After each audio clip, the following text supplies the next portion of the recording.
Hi ha una reivindicació històrica d'una piscina pública fa com més de 20 anys que es parla d'una piscina que es necessita al Casal Cultural de Mirasol.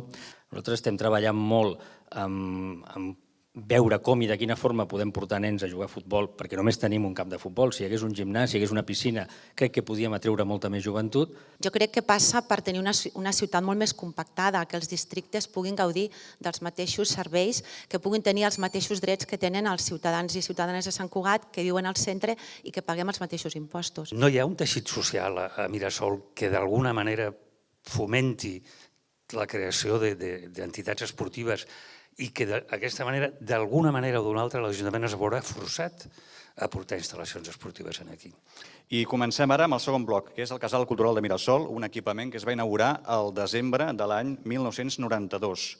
Aquí se necesitan espacios, más espacio para poder hacer las cosas. Nosotros estamos haciendo muchísimos talleres, pero aún se necesitan más. A mi una cosa que em preocupa, i em preocupa ara, veient el públic d'aquí i dels consells de barri i de tot, és la manca de joves implicats.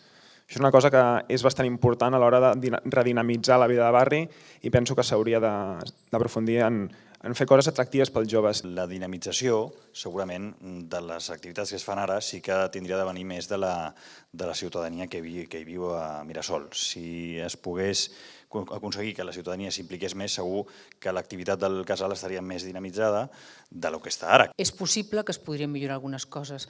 És segur que una gestió compartida entre el que està i el que es pot fer de les entitats, com deia fins ara, doncs és el millor.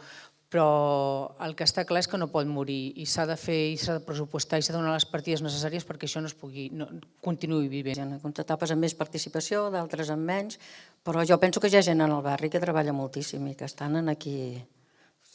L'Associació de Sant Joan, l'Associació de Mas Gener, Mirasol Teatre, des del primer dia que estem assajant i representant aquí. Nosaltres apostaríem per un model on conflueixin la gestió que hi ha actualment concessionada a una empresa i realment les entitats, la societat civil de Mirasol hi participin al dia a dia de la programació, la gestió i del que passa en aquest casal. El cas és parlar una mica d'això, del barri en si, urbanització, manteniment, transport, mobilitat. Crec que el barri de Mirasol és el barri de la reivindicació, perquè esportiu molts anys reivindicant, el casal molts anys reivindicant, la capella no sé què, molts anys reivindicant. Sembla que tot ho tenim que demanar en base de reivindicacions que tenen que durar molts anys i que després, per lo que es veu, quan arriben ja no sabem ni ben bé què en volem fer. Respecte al tema de la via ràpida, ja es va convocar des del grup de treball i des del Consell de Barri un Consell de Barri extraordinari de mobilitat, on el mateix tinent d'alcalde de mobilitat va venir i va recordar que no seria via ràpida, i a més la MEDE també ho reforça. Per tant, entrant en aquest debat és un debat estèril perquè estem generant una rumorologia que s'ha desmentit directament des de l'Ajuntament. I respecte al tema de manteniment, recordem que hi ha un grup de treball de mobilitat i de territori i de seguretat que periòdicament es reuneix amb els membres dels Consells de Barri, tant associacions de veïns com també grups polítics en presentació del ple que tenen convidat a assistir-hi i on es van comentant les coses i les necessitats que hi ha en el barri. Recalco una altra vegada que des de Valldoreix que no tenim cap intenció que sigui una via ràpida.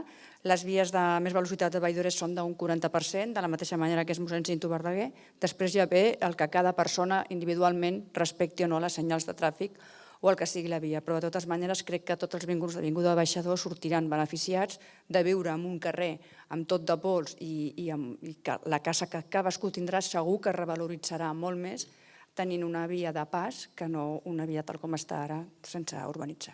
Ara només podem gaudir d'un Mirasol preciós, que està molt ben asfaltat i molt ben, encara queda algun reducte, però jo estic orgullós o estic molt content del Mirasol que hi ha.